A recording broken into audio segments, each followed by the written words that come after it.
Olá, pilares em L, T e cruz. Existe motivo para utilizar eles?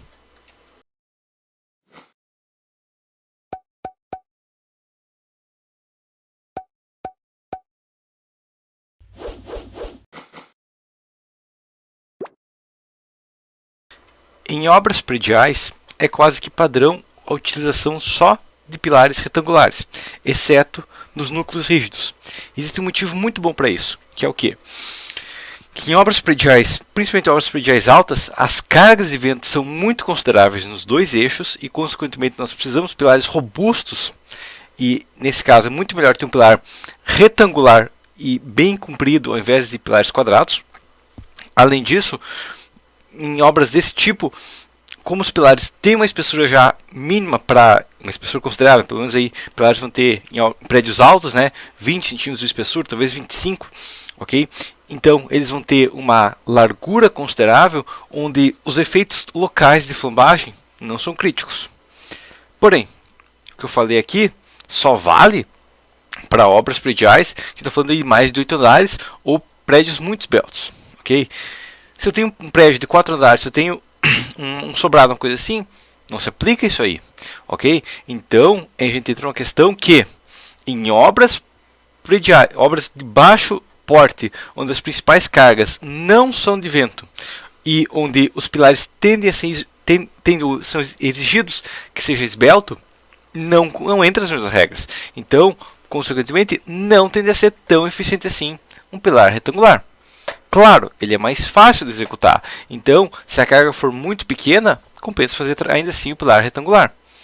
Só que se não for uma carga pequena, se for uma carga, digamos, médio porte, se for falar de uma carga aí entre um sobrado e um prédio de 4 a 6 andares, que é uma obra onde eu já tenho cargas aí que não vai dar uma armadura mínima, né? Porque se eu for calcular, vou calcular uma casa provavelmente vai dar armadura mínima em todos os pilares, se eu trabalhar com um pilar relativamente robusto, tá? Relativamente fino, um pilar de 14, por exemplo, daria armadura mínima.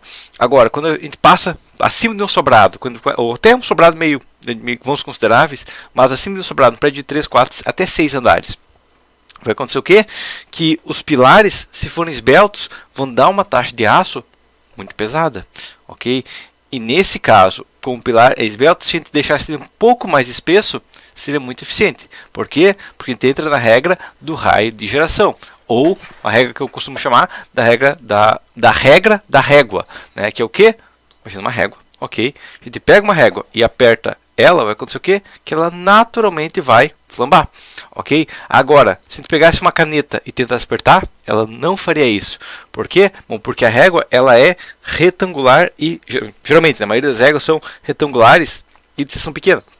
Então, acontece que, como ela é muito esbelta, ou seja, como ela tem uma relação comprimento por espessura muito grande, ela vai flambar naturalmente. Ela tem uma resistência mínima. Lembrando que, pela fórmula de flambagem de Euler, uma peça, quando a gente dobra a esbeltez dela, a gente reduz em 75% a resistência à compressão. Okay? Então, se a gente pegar uma peça e dobrar o comprimento e tudo mais, vai reduzir muito a resistência. Então, essa questão que a gente tem, que se a gente tem uma carga considerável, a gente quer um pilar fino, a gente vai precisar de uma taxa de aço bem pesada, ok? A não ser, é claro, que a gente ache uma maneira artificial de ter uma espessura considerável. Tá? E aí, muitos engenheiros não é uma coisa tão comum ainda, mas os engenheiros estão começando a pensar em trabalhar com uma coisa que os engenheiros que têm um problema muito maior com esbeltez já fazem muito tempo, que é o quê? Bom, que na estrutura metálica é quase impossível trabalhar com pilares em chapa. É um absurdo fazer uma chapa reta metálica, porque é um material muito caro, que a gente tem que economizar, ok? Consequentemente, tendo que economizar, se faz o quê? Se faz peças com dobras. O que não se faz, eu vou fazer um pilar metálico, fazer um pilar e uma chapa. Não, ele vai ser talvez um perfil I, talvez um perfil U, talvez um perfil enrijecido e tudo mais. Tá? Mesma coisa, inclusive, que é feita nos principais pilares de um prédio, que são os núcleos rígidos, né? Aqueles pilares que vão ficar no elevador, geralmente eles têm seção U, seção enrijecido, justamente porque ali vai ser um ponto de uma carga tão alta que compensa fazer uma seção diferente. Ok? Mesmo sendo um pilar espesso, ainda assim compensa fazer uma seção diferente. Entendido isso aqui? Então vamos dar uma olhada aqui. Primeiro uma coisa, lembrando aquela regra do raio de giração, né? Quais são os limites que tem dentro do concreto armado? Bom, até uma esbeltez de até 35, que por um pilar, quando a gente tem o raio de giração sendo raiz quadrada dividido pela raiz quadrada de 12, é um pilar, digamos, até 10 vezes o comprimento. Então, sendo um pilar de 20 de espessura, um pilar de até 2 metros de altura, ou, pensando no prédio normal, um pilar com pelo menos 30 de espessura, a gente vai estar no esbeltez, o nosso coeficiente de esbeltez, né, de 35, e consequentemente vai ser um pilar curto, e consequentemente vai ser um pilar muito pouco solicitado a momento. Vai ser só um pilar com carga axial, vai ser chamado um pilar curto, ok? Depois disso, tem uma esbeltez de 35 até 90, que a gente for pegar o 90 e dividir por 12 elevado a 0,5, vai nos dar uma relação de 26, tá? Então, um pilar com 26 vezes a espessura vai ser considerado um pilar entre médio para esbelto, tá? Consequentemente, esse pilar aqui vai ser um pilar bem mais carregado, mas ainda é possível de ser executado. E passou disso, vai dar uma taxa de aço absurda. Sabendo isso aqui, então, o mínimo é 35, tá? O mínimo é 35, o mínimo é 10 vezes a espessura. A gente pode chegar até 25 vezes a espessura, ou dependendo do caso, normalmente a gente pode chegar até 140 tranquilamente, ok? Só que vai dar uma taxa de aço absurda, dividido por 12 elevado a 0,5, eu poderia chegar a 40 vezes a espessura, sabendo que vai dar uma taxa de aço absurda. E até a norma permite mais, mas ela começa a ser muito restritiva quanto a isso e vai dar uma taxa de aço mais absurda ainda. Então, na prática, o que eu quero fazer é que o pilar tenha entre 10 e 25 vezes a espessura. Tá? Quanto menor for isso, então, 10, 25, vou colocar 25 vezes. Talvez. Tá? Mas a questão é, se você colocar menos, se colocar 15, 12, 10, menor a taxa de armadura. Tá? Inclusive, eu já demonstrei isso em alguns vídeos, demonstrando até na planilha de pilares. Por quê? Bom, vamos pensar a seguinte situação. Nós temos um pilar, ok? Esse pilar tem 14 por 60, ok? Com uma carga de 50 toneladas. Esse pilar vai precisar de 10 barras de 16, imaginando, claro, vai ficar 30 cobrindo 2 centímetros e tudo mais, tá? Mas a questão, um pilar com 840 centímetros quadrados, né? 14 vezes 60 dá 840, ele vai precisar de 10 barras de 16. Se fizer assim, ó, igual a 840, fazer assim, igual a arredondar para baixo, né? Arredondar para baixo aqui, só para a gente ter uma fórmula que já vai ajustar automaticamente, 840 dividido pela espessura aqui, com 0 casas, vai acontecer o quê?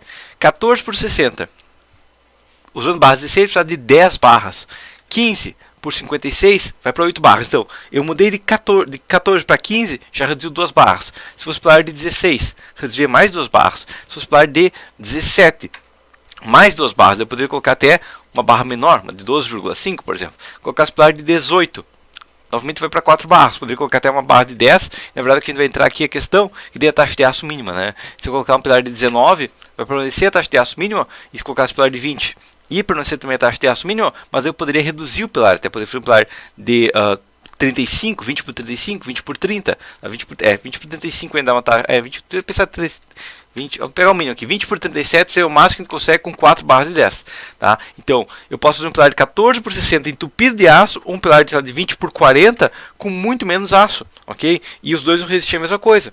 Por quê? Porque o pilar de 20 de espessura, ele tem uma esbeltez de 52, e o pilar de 14 por 60, ele tem uma esbeltez de, voltando para cá, 74. Então, ele acaba sendo bem mais esbelto e muito mais solicitado. Tá? Se eu tivesse uma maneira de esse pilar sendo mais espesso nos dois eixos, seria muito melhor. Ou pelo menos no eixo fraco, seria muito melhor. Tá? E é por isso que a gente entra na questão de não faça um pilar retangular. Faça um pilar em L igual. Os engenheiros de estrutura metálica já sabem, faz séculos, né? Mas faz um século pelo menos, que eles trabalham com seções específicas. Eles não trabalham só com seção retangular, porque eles têm que aproveitar o material. Tá? Agora a questão é, sabendo que eu posso fazer uma seção diferente. Tecnicamente eu posso fazer um L, posso fazer um T, posso fazer uma cruz. Tá? Inclusive foi um comentário que apareceu. Quem sabe se fizesse em cruz, por exemplo, nos pilares centrais, fizesse em T nos pilares de extremidade, em L nos pilares de canto, não seria mais eficiente? Não, não seria. Tá? Por que não seria? Por quê? Porque a gente tem que lembrar o que é o nosso conceito, né? O raio de giração. A gente quer eliminar ao máximo o raio de giração. Ok? Isso que é a questão principal. Não é fazer... Claro, fazer o pilar largo é meio que... vai dar certo sempre. Eu faço o pilar largo para os dois eixos, eu vou ter o raio de giração alto. Mas a gente quer otimizar o raio de giração, não necessariamente uma cruz, um L ou um T vão ter as mesmas dimensões e vai ter a mesma eficiência. Ok? Nesse caso, eu estou comparando de igual para igual. Todos os pilares são de 37 de largura com uma espessura de 14. Tá? A única diferença é se são assim, ou são assim, ou são assim. Ok? É a única diferença. todos os pilares, é basicamente o pilar 14 por 60 dobrado, e já de outra maneira, uma outra geometria, mantendo os 14 para esconder numa parede de 14, ou até numa parede de 11,5 com a forma alargada, mas com uma geometria diferente, tá? Bom, vamos dar uma olhada aqui na primeira seção aqui, minha seção em L, ok? Pegando a seção em L aqui, pegamos o nosso centroide e jogamos ele bem aqui, ok? Geramos uma região disso aqui, ok? E geramos uma massa própria aqui para me dizer como que é essa peça aqui, e vou ter o quê? Que essa peça, ela tem um raio de geração de 10.3867, ok? Lembrando, só para a gente ter uma ideia, quanto que é o raio de geração do pilar de 14? 14 dividido por 12 elevado a 0,5 vai ser 4, ok? Então o raio de geração do pilar de 14 é 4 centímetros, ok? Um pilar em L, ele é 10.38, é muito mais no raio de geração. Okay? Claro, a gente sabe, uma questão também, que os engenheiros de estrutura metálica sabem faz décadas, mas uma peça em L, ela vai tender a flambar na diagonal, ok? Mas é uma questão que a gente pode modelar aqui tranquilamente, ok? Que a questão é, se eu rotacionasse esse pilar aqui no 00, 45 graus, e gerasse um mass prop novamente dele, aconteceria o quê? Que ele teria um eixo forte e um eixo fraco, e aí o raio de geração cai de 10 para 7.6. Que é quase o dobro que a gente tinha, não é pouca coisa, mas o raio de geração de uma cantoneira é de 7.59, uma cantoneira, claro, específico aqui, tá? Então, nesse caso, tem uma cantoneira de raio de geração de 7.59, estava em 4, fui para 7.59, só para a gente lembrar que seria o equivalente a 7.59 multiplicado por 12 elevado a 0,5, ok? A gente teria o que? Seria equivalente a um pilar de 26 de espessura. Okay? Ser um pilar extremamente robusto já, tá? Um pilar de 26 é um pilar muito robusto, 26 do lado fraco já é um pilar muito robusto, ok? Agora, isso para um pilar, uma seção em L, tá? Agora em uma seção em T, uma seção em T não vai ser a mesma coisa, tá? A seção em T, se eu pegar ela aqui, ó, e jogar ela também na minha origem aqui, ó, e gerar uma região dela e gerar um mass prop dela, região mass prop agora, vai acontecer o quê? Que uma seção em T, ela vai ter um raio de geração de 8.75, opa! Foi mais eficiente, estava com 7.6, foi para 8.7. Eu ganhei aí mais um pouquinho, tá? Só para a gente ter uma comparação também, 8,7529 multiplicado por 12 elevado a 0,5, ao invés de 26, eu tenho 30 centímetros. Então, fazer um T com 40 aqui e 40 de altura, 37, desculpe, seria como se fosse um pilar retangular com 30, ok? Então, também é um pilar bem eficiente, um pilar em T, ok? Inclusive, ele é mais eficiente do que o nosso pilar em L, tá? Se a gente virar ele 45 graus, vamos comparar aqui, girando ele para 45 graus. Vai acontecer o quê? Mas próprio aqui agora, a gente não consegue encontrar o eixo fraco direto. Não é que nem a cantoneira, que eu sei que nesse eixo aqui ela é muito larga e nesse eixo ela é menos larga, porque aqui eu multipliquei pelo cosseno 45 para chegar no tamanho, e aqui eu multipliquei pelo cosseno 45 e dobrei para chegar no tamanho dela, tá? Nesse caso não é tão óbvio assim. Então a seção T aqui, ó, vai acontecer o quê? Na diagonal ela tem um raio de geração maior ainda. Então, eu sei que uma seção T ela não vai flambar na diagonal, vai flambar na horizontal, o que é uma vantagem para a gente. Mas a questão é, uma seção T e uma seção L, a seção T ela é um pouquinho melhor, mas não é uma diferença considerável, tá? E é cruz, tá? Por isso mesmo, eu vou fazer uma cruz, porque eu vou ter rígido nos dois eixos. Vamos dar uma olhada, tá? Fazendo uma cruz, tá? Que eu tenho basicamente um núcleo e enriquecido para os quatro lados. Região disso aqui, novamente região aqui, tá? E vamos dar novamente um mass prop, tá? O mass prop vai me dar um raio de geração dessa peça de 8.75.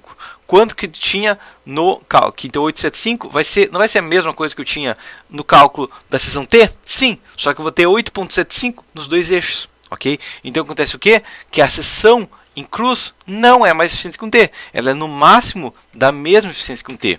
Mas, se a gente tirar a seção novamente e gerar um mass prop nela na diagonal, vai acontecer o quê? Que na diagonal ela vai ter também basicamente a mesma seção. Então ela não ganha também na diagonal. Ou seja, a seção em cruz, ela não é mais forte que uma seção em T. Uma seção, então a hierarquia seria uma seção em T, seguido uma seção em L, seguido de uma seção retangular normal, tá? Por que a seção em T é mais eficiente? Porque ela garante que não vai ter flambagem oblíqua, ok? Esse é o principal motivo, porque se for pensar, o raio de geração de uma cantoneira está mais longe do centro da matéria, não tem massa próximo da ela, então o raio de geração médio vai ser maior, correto? Mas a questão é que uma cantoneira, ela vai ter a desvantagem de flambar na diagonal, tá? Já um T não vai ter essa desvantagem. Então, consequentemente, a seção mais eficiente de um pilar seria T. Ah, mas não seria muito mais eficiente, sei lá, um enrijecido? Seria, tá? Inclusive, Se a gente for pensar realmente em peças muito robustas, de metálicas, por exemplo, ou utilizado um tubo, ou um enriquecido, ou um simples no caso, ou um perfil I. Okay? Perfil I, que na verdade a gente chama de W, mas é um perfil com uma chapa em cima e uma chapa embaixo. Ok? Essa é a questão. Claro, é mais eficiente? É, mas a questão é muito mais complexo de executar no concreto armado. Então, no concreto armado, a gente pode ter o L ou o T de maneira eficiente. Tá? Agora, vamos dar uma olhada aqui numa modelagem. Tá? Então, eu modelei aqui dentro do SpeedCAD, tá? Um pilar, mesmo pilar aqui 14 por 60, um pilar de 20 por 40, um pilar em L, um pilar em T e um pilar em cruz. Ok? A questão é, vamos dar uma olhada, e coloquei uma carga em todos eles equivalente, né, de 60 toneladas. Ok? O nosso pilar retangular deu uma taxa de aço muito alta, deu 18 barras de 12.5, o que é o que a gente espera, porque é um pilar de 14, é um pilar de 14, que até mudando com 25 megapascal, aumenta a taxa de aço, colocando 60 toneladas ao invés de 50, colocando barras de 12,5, no caso, aqui até mais aço ainda, no caso da maneira que modela, ok? Mas a questão é 18 barras de 12.5. Ok? Que deu, no caso, até mais aí, né? Porque dependendo de como que tá os coeficientes da peça e tudo mais. Ok? Agora, e a nossa seção de 20 por 40, tá? A seção de 20 por 40 tá com 6 barras de 10, tá? A seção está na taxa de aço mínima, tá? 20 por 42, se fosse 20 por 40, seria a mesma coisa, porque ela até foi para 8 barras de 10. Tá? Um pequeno aumento. Uma diferença pequena, mas 8 barras de 10 é muito menos que a gente tinha aqui, que são as 22 barras de 12.5. Ok? 22 comparado na planilha deu 24. Uma diferença até tem, mas diferença pequena. Aqui tem 92%, dependendo do caso, 97% chegou no máximo. Então, uma diferença pequena que acaba acontecendo, tá? Dependendo do método de cálculo. Ok? Nosso pilar em L. Nosso pilar em L passa também, só a questão é, esse pilar aqui, como ele é um L, e aí a gente entra na principal desvantagem dos pilares fora retangular. Eles têm uma taxa de aço mínima maior. Por quê? Porque ele vai ter duas barras aqui nesse canto, duas nesse canto, e mais quatro aqui nesse centro aqui. Na verdade, essa N3 aqui não é essencial, porque ela não está num canto em si, né? Um canto para fora, então ela não tem uma necessidade estrutural, mas está detalhado aqui, nesse caso com 8 barras na seção IL. E ele está passando com a taxa de aço mínima, que é as barras de 10 milímetros. Ok? Então, mesmo pilar, com a mesma quantidade de concreto e a mesma espessura média de um pilar de 14 por 60, agora está com, ao invés de ter 22 barras de 12, estão com 8 barras de 10. Tá? E se fosse um pilar em T? O pilar em T vai ser a mesma coisa. Ele vai passar com a taxa de aço mínima. Tá? A questão que a gente tem aqui é o seguinte: ele vai precisar de 4 barras aqui.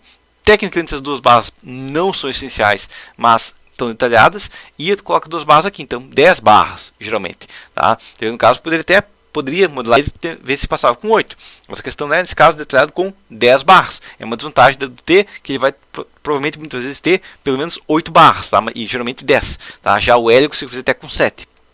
Ok? E claro, 2 estribos. Tá? E no caso do pilar em cruz, o pilar em cruz, apesar de ele ter uma eficiência também e tá passando também com a taxa de aço mínima, vai acontecer o quê? Para as mesmas 60 toneladas. O pilar em cruz vai precisar de 2 barras em cada quina e, se formado as barras adicionais, entre 8 e 12 barras, as barras intermediárias. Essas barras intermediárias não são essenciais, mas geralmente são colocadas por construtivo e até para dar uma área de aço adicional se as 8 barras não estão solucionando. Ok? Então, o que acontece é o seguinte: o pilar em L vai precisar de pelo menos 8 barras, o pilar em T vai precisar de pelo menos 10 barras e o pilar em cruz vai geralmente precisar de 12 barras. Tá? Até consegue tirar um pouquinho disso, mas geralmente vai ser mais ou menos isso. Entendido? Sabendo isso, então, agora a gente vai entrar em algumas questões aí que estão um pouquinho complexas, que a gente sabe que na verdade não é umas questões que não ficam claras na norma. Tá? A primeira coisa, vou até demonstrar aqui na 15961, por quê? Porque a 15961 não tem nada a ver com concreto armado, que é a alvenaria estrutural, tá? Mas o que ela tem? Ela já tem a parte sobre flanges. O que tem a ver flanges? Porque basicamente a 15961, que é a norma de alvenaria estrutural de blocos de concreto, ela já fala que o que resiste, claro, resiste, né? O comprimento de flanges para resistir cargas de vento aqui, ó, tá? Comprimento de flanges em painéis de contraventamento, comprimento de flange que está determinado uma regrinha que limite, mas a questão principal aqui é o seguinte: é o comprimento da flange necessário e a resistência que vai dar por ser uma peça em L ou em T. ok? Porque a 159.000 vem e fala, ó, a tua parte rígida da estrutura de alvenaria estrutural vai ser os cantos em L e em T, ok? Porque o L e o T são seções muito rígidas e eficientes a essas cargas, entendido? Então é isso que ela está falando. Mas claro, voltando para 618, a gente vai ter esse item aqui que vai quebrar nossa perna. Daí, no caso da maneira que você interpreta isso aqui. Por quê? Porque a seção transversal de pilares e pilares paredes maciços, qualquer que seja a forma, não pode apresentar dimensão menor que 19. E se apresentar o mínimo de 14, a gente tem que colocar esse coeficiente aqui adicional. Ok? Então isso aqui a gente tem na norma, certo? Agora, a pergunta que a gente vai ter que fazer aqui é o seguinte. Voltando para cá, voltando até para aquela minha seção original, tá? Pegando um T, um L, pegar até o L, que é a maior questão, tá? Esse pilar aqui, ele tem 19 para os dois lados? Sim, ele tem 37. Qual é a espessura dele? É 37 ou é 14? Aí que entra a questão. Interpretação vai ser diferente, tá? Dependendo do caso, você pode dizer, não, esse pilar aí tem só 14. Então ele vai ter que ter coeficiente de majoração de 1,25, porque ele tem só 14. Porque a NBR 618 fala claramente que peças de 14 de espessura devem ter 1,25, tá? Só que ela fala o quê? Ela fala a seção transversal, tá? Não pode apresentar dimensão menor que 19. Se a seção transversal corta de fora a fora, ou na seção não posso ter não ter nenhuma medida que seja menor do que 19, tá? Então, dependendo da interpretação da NBR 618, a gente vai ter valores diferentes na estrutura para coeficiente de majoração adicional, tá? Nesse modelo, inclusive, que eu modelei no CIP, eu modelei considerando o quê? Considerando essa majoração, tá? Mas eu configurei ele já para considerar isso. No caso, não vai estar considerado, e aí é uma carga adicional. Ok? Porque, inclusive, pode acontecer com outro software. Mas eu uso o Eberic, eu uso o TQS, eu uso qualquer outro. Tá? Se você for utilizar um pilar em L, você tem que saber. O meu software considera a espessura local da minha peça ou a espessura global da minha peça. Ele considera o meu pilar em cantoneira como sendo de 14 ou de 37 de largura quando ele vai colocar esse coeficiente adicional. Tá? Porque a gente sabe que para a flambagem ele não tem nem 14 nem 37, ele tem 26. Tá? Mas 26 já passa do 19. A questão é, para a flambagem é como se fosse um pilar de 26. Mas e para essa carga adicional? 14 ou 19? É uma pergunta que você tem que saber do seu software, como que seu software está configurado. Entendido? Outra questão.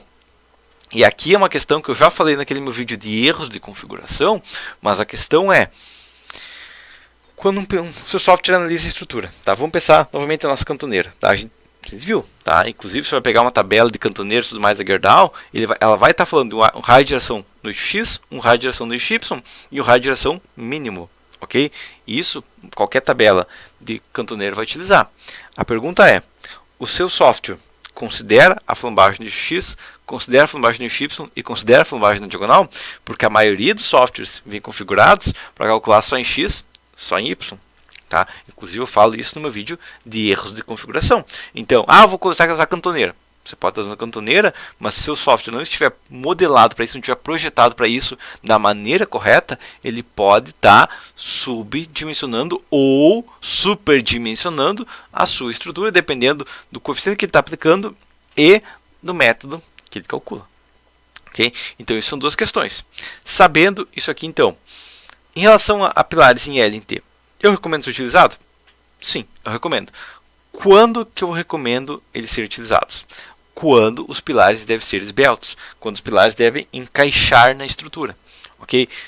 Se você já tem a possibilidade de fazer um pilar mais largo que a estrutura, não faz o menor sentido fazer um pilar em L, porque já vai ficar visível, é muito mais eficiente a gente voltar para aquela seção de 20 por 40, por exemplo, que daria uma taxa de aço igual a um pilar em L, mas teria uma caixaria mais simples, e gastaria o mesmo volume, até um pouquinho menos concreto, ok? Além de gastar menos estribos, porque não chegou a contar aqui, mas todos os pilares fora de um retangular vão precisar de estribos mais complexos, ok?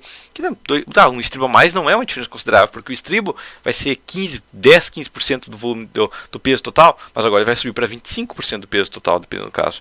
Então, muitas vezes, vai ser uma complicação que você vai ter. Se você tiver a opção de pilar retangular, é uma opção eficiente. Um galpão, por exemplo, vai ser um pilar retangular. Tá? Talvez o pilar T seja até mais eficiente e gaste um pouquinho menos concreto, mas ele vai ser mais complexo de executar. Ele vai ter uma rigidez diferente dos dois eixos, e dependendo do caso, isso não vai compensar para uma obra, tipo um galpão, uma coisa assim que vai ficar aberto. Tá? Agora, um sobrado, um prédio pequeno, é uma solução eficiente, recomendo ser utilizado. Claro que eu recomendo o quê? É o L ou o T, não a cruz. Tá? A cruz não vai compensar, porque eu tô o T aqui e a cruz assim, nesse eixo tem a mesma inércia, tá? Só que nesse eixo aqui eu sacrifiquei a inércia. Agora no meu eixo X, porque ao invés de ter mais concreto no meio, na ponta, eu mandei mais concreto para o meio. A gente sabe que a inércia é a distância do material, é ao quadrado. Então eu quero maximizar a distância do meu concreto. Não quero colocar muito concreto no meio, quero colocar o concreto na ponta. Ok? E claro, se a gente tivesse, sei lá, uma carga de 500 toneladas, coisa absurda aí, mas vamos pensar que tem uma carga de 500 toneladas, tá? E eu tenho que fazer o pilar de concreto com a menor seção possível.